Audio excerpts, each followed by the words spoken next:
Hello, my name is Christian Eitzen, and this is the story of my dad's life.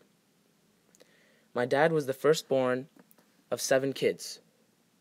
He grew up in Mamriye, a small village in southern Lebanon. My dad's father, my grandpa, was a telephone repairman.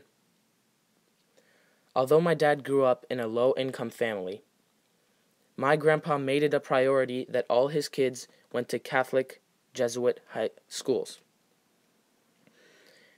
My dad and his brothers went to the Marist Brothers School, and my dad says it's much like St. Ignatius is today. When he was 15, my dad joined the Christian Lebanese militia, who worked to prevent the Muslim invaders from taking over Lebanon. In the militia, my dad drove an ambulance.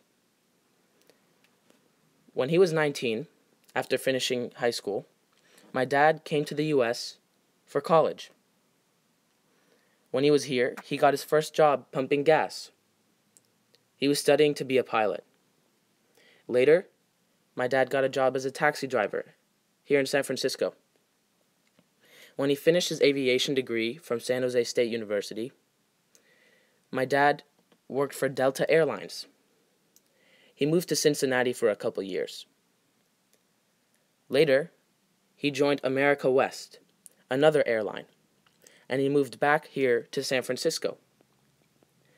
By then, some of his siblings, his brothers, had come to San Francisco themselves, so he lived with them. My dad describes this as very difficult because he did not know one word of English when he arrived on the U.S. There was a totally new language, he knew no one, and he only came to study. He says college was very hard for him, especially understanding his teachers and professors. But he says because of his hard work, he made it through. My dad was invited back to Lebanon for a wedding, and that's where he met my mom. They dated for a few years, and they got married. Then, they came to the States, and I was born along with the rest of my sisters. That's the end of my dad's story in a nutshell. But there's a story my dad tells me about his grandpa, my great-grandpa, that really describes suffering. My great-grandpa was born in the year 1900. In 1914, during the beginning of World War I, when my great-grandpa was 14 years old, he was forced to join the Turkish army. He, along with many other Christians, were taken away from their homes and forced to march to the border of Lebanon and Palestine. On the way there, during the march in the woods, my grandpa fell into a small ravine. Normally, anyone who fell out of line would be shot immediately, much like in Elie Wiesel's Night, when they are hiking to another concentration camp. The same thing would happen. However, my grandpa, after he fell in the ravine, stayed face down there. He was too tired from a lack of food and sleep to get up.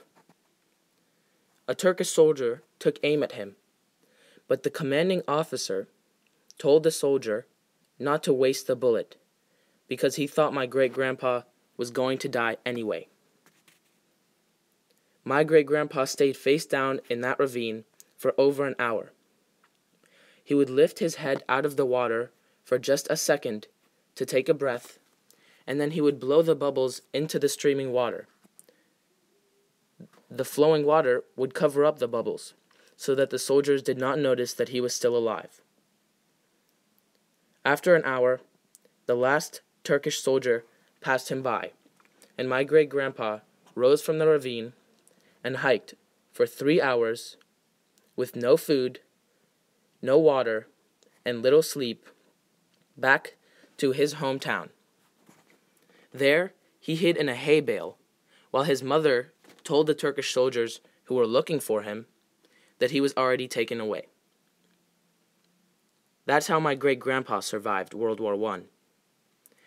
If that Turkish soldier had shot my grandpa, I would not exist today, and neither would anyone on my dad's side of the family. We see God in this suffering because my dad was able to leave his hometown and start a new family here in the U.S. Just the fact that my dad's side of the family exists shows that God is present.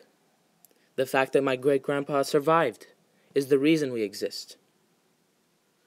My dad's escape from a low-income family to a new, stable, middle-class family here in the U.S. is unimaginable.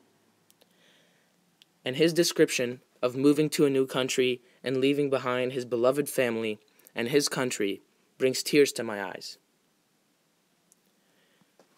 This is a sign of God's presence. Everyone in our family is healthy. Everyone in our family is alive and doing well.